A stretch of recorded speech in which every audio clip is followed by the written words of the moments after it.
वीर प्रताप सिंह। घमासान जब जड़ के दहाड़े, वीर प्रताप सिंह, पले के भी प्रचंड पछाड़े, वीर प्रताप सिंह, दुश्मन में हड़कंप मचावे, वीर प्रताप सिंह, धरे जो पत भूकंप ले आवे, वीर प्रताप सिंह। घमासान जब छोड़दा रतन सिंह के के भी प्रचंड पछाड़े। आज ओकरा दिल के भड़ास निकाल ले बेटा। जे आपन लइका और मेहरारू गवैले होई वो भड़ास न निकाली तक दुआ दी। आज हम मजबूर बानी, काले तू मजबूर हो जाइबा। मौत मंगबा, मौत नसीब ना होई वीर प्रताप सिंह, मौत नसीब ना होई। सच बताई रतन सिंह, तू बद्दुआ दा या फिर दुआ करा। ठाकुर वीर प्रताप सिंह आज तक जाने अनजाने में केहू के दिल नईखन दुखवले। आज भी तहार लइका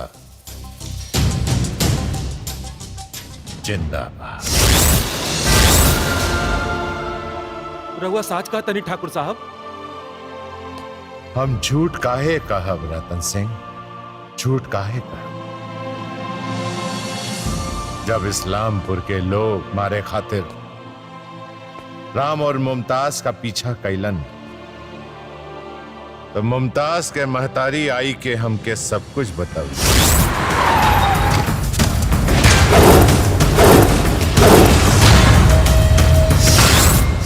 हमरा के माफ कर दी ठाकुर साहब, अनजाने में हम रउरा के काका कह देनी ठाकुर साहब, हमरा के माफ कर दी। ना रतन सिंह ना, एमे तहार कौनो गलती नहीं खे। जब अपने सिक्का खोटा बा तो केकर जुबान रोक सके। जजमान, राहुल औलाद रउआ पास नहीं खे, कबू सोचनी है काहे? जौन इंसान बाबूजी बाबूजी दिन रात कहत रहे, अचानक ठाकुर वीर प्रताप सिंह नाम लिहलस काहे? प्यार में अंधा हो गई रहे। प्यार में अंधा हो गई रही तो प्यार के भूत 4 दिन में झड़ गई रही। अनजान मत पड़ी ठाकुर साहब, आजकल गांव के सब औरत शिव चर्चा कर रहल बाड़ी सब। शिव चर्चा में कैसे आदमी पर जादू टोना कई जाई यह सिखावल जाता। छोटे ठाकुर पर जादू टोना करके उनकर मती मार दिहल गई बा। आजकल शिव चर्चा के कारण मंदिर में केहू घंटा हिलावे देखे आवत।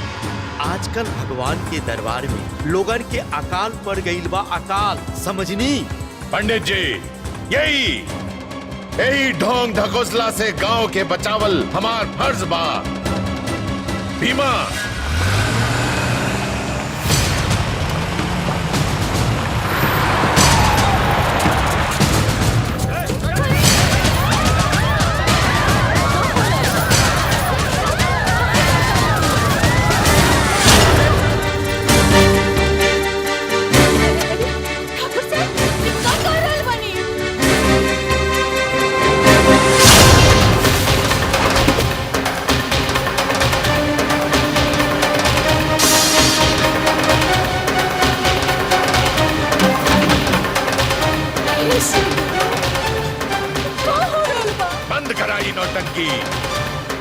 जे आपन रक्षा ना कर सकेला वो तो नहीं लोगन के का रक्षा करी।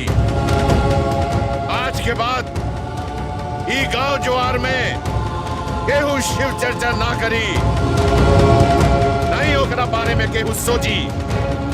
जे केहू भी सोची ओकरा के मौत के घाट उतार दियल जाई।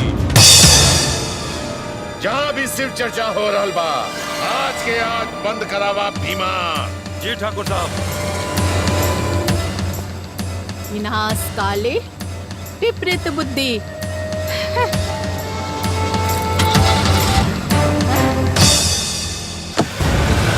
बराबर हो, देर ना लगी। अरे काहे के औलाद सर मवतरुआ के अपना बाबूजी कहला पा। हम राधा से प्यार करेंगे, साथे जिए मर के कसम खेले बानी जा, साथे जी न सकी नहीं जा, साथे मर तो सकी नहीं जा।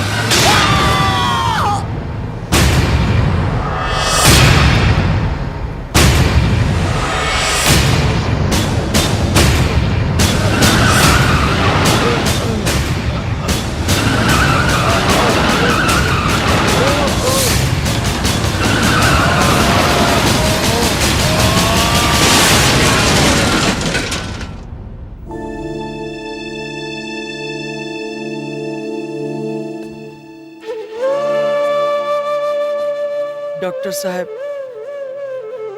हमार बाबूजी कैसन बा? सॉरी टू से राजा, ठाकुर साहब के हाफ बॉडी बिल्कुल पैरालाइज्ड हो गई बा।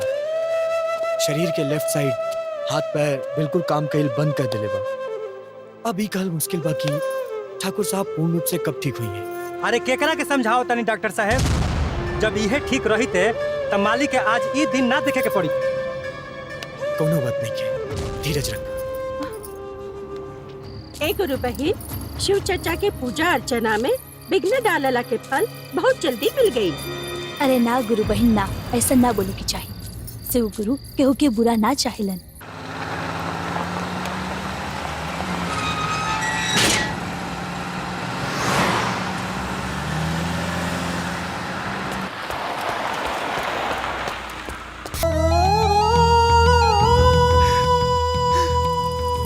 माई के मोला के बाद से जब हमरा छोट चोट लागे तो वो डॉक्टर के लाइन खड़ा कर देते रहे, और जब हमरा बुखार होके तो वो दिन राती सिरहाना बैठ के पट्टी लगावत रहे। अरे केकरा से गलती ना होला बाबूजी, केकरा से गलती ना होला।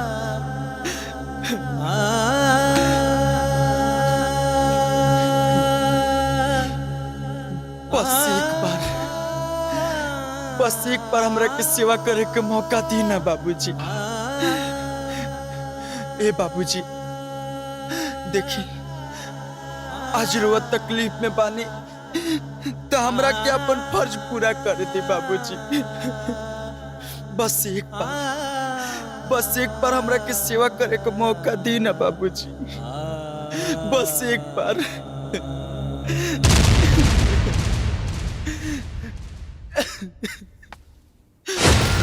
बस एक बार है बाबूजी। का भेल राजा? देखा ना कुछ बाबूजी हमरा के सेवा करे के नहीं खन दे।